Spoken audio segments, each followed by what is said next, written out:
It's Project Cargo Professionals. We are live at Breakbulk Europe in Rotterdam, and we are with Marco Poisler from UTC Overseas.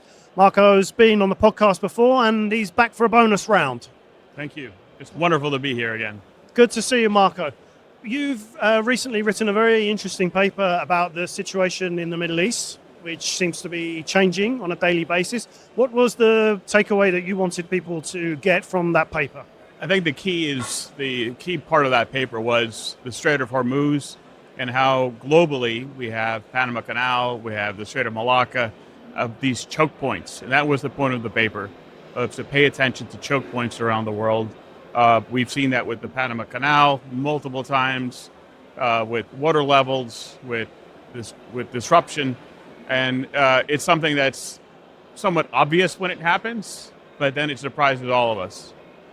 And one of your other points was that you believe that project logistics may actually have been permanently repriced, even if this war ends soon, which is an open question. Why do you think this might be more than something temporary? What we see is that in the project business, you always have to have a plan B, C, D. And some of the plans, for example, trucking via Saudi Arabia, via Turkey, some of these plans were exercised given the price levels. And also new and exciting modes of transportation that are still new to the Middle East, such as rail, and we're involved in some of that. To look at that strategically. How involved is UTC in the Middle East? What have you got going on there? We're about to announce something soon in the Middle East. We're doing that through various partnerships. Okay. And when the situation stabilizes, what do you think happens next for Project Cargo in the Middle East? What happens is that every plan will need contingency plans and cost impact. That's the bottom line. Right. And the role of AI and digitalization in Project Cargo is something that you've been looking at closely. We've discussed it before.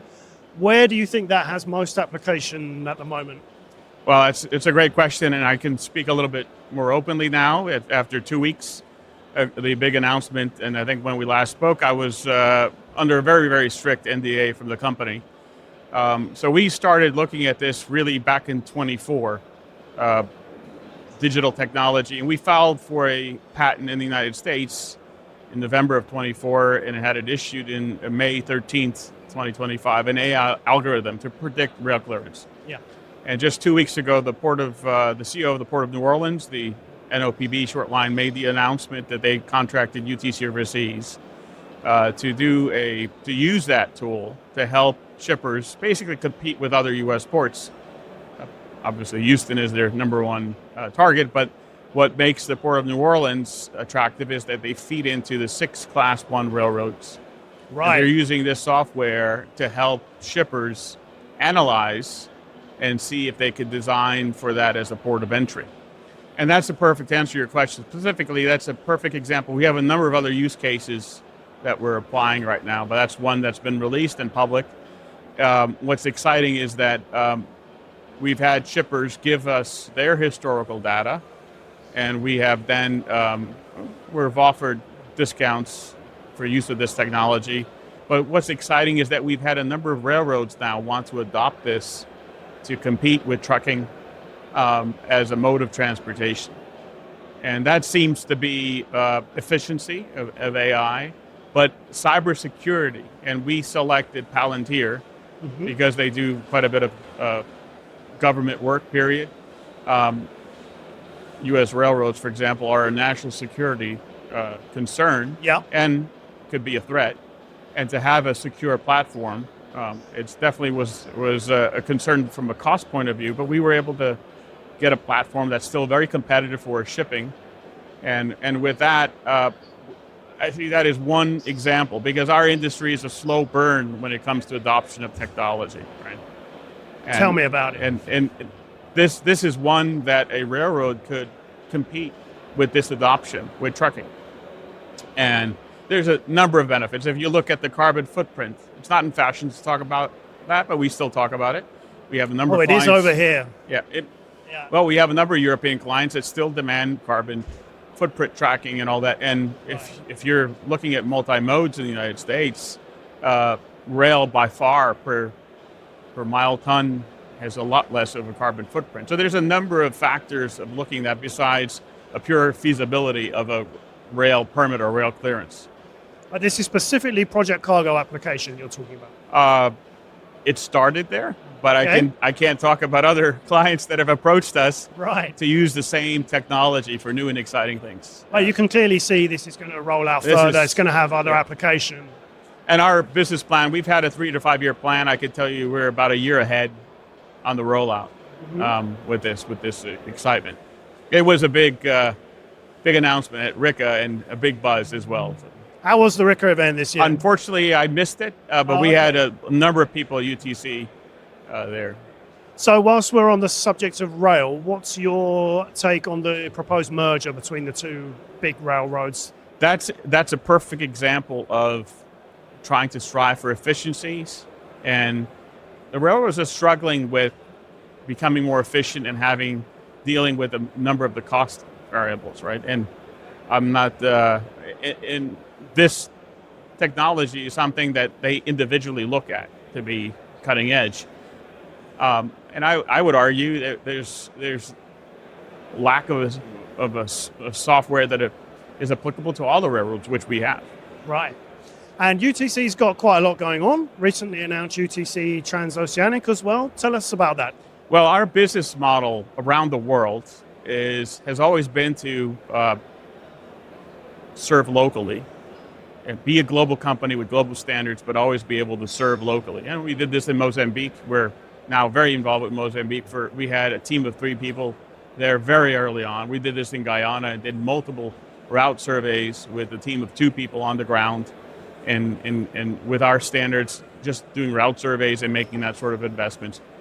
Louisiana is not even an hour flight, 4.5, 5 hour drive, depending what part of Houston. And typically, many companies will manage it from Houston, the Houston team. We are committed to Louisiana, and we've got a legend, literally a legend in our industry. And I suggest maybe you put him on your interview, Greg Rusevich. He has had an impressive company that basically defined U.S. project forwarding. This was Transoceanic. Transoceanic, yes. And Greg is committed to Louisiana, $175 billion of capital projects. And we are looking to hire in Louisiana, train in Louisiana, and manage projects from Louisiana. And hot off the press, the latest announcement I saw from you was a new group for BESS. Yes. What's fascinating about BESS, we've seen now with the data centers requirement for gas turbines, which was almost a dirty word here because we have seen a surge with gas turbine. Every OEM has had that. But the BESS is always a part of that component of feeding the gas turbine technology into BESS, and then it's renewable or considered renewable. And now we see new business models there was some talk of, at one point, hydrogen, feeling that's gone away. It's all gas turbine now. But we will see as well nuclear feeding into BESS. So BESS is almost like a transformer, is here to stay, right? No matter what power generation source we have. And so when we had a team approach us, we said, this is an exciting team.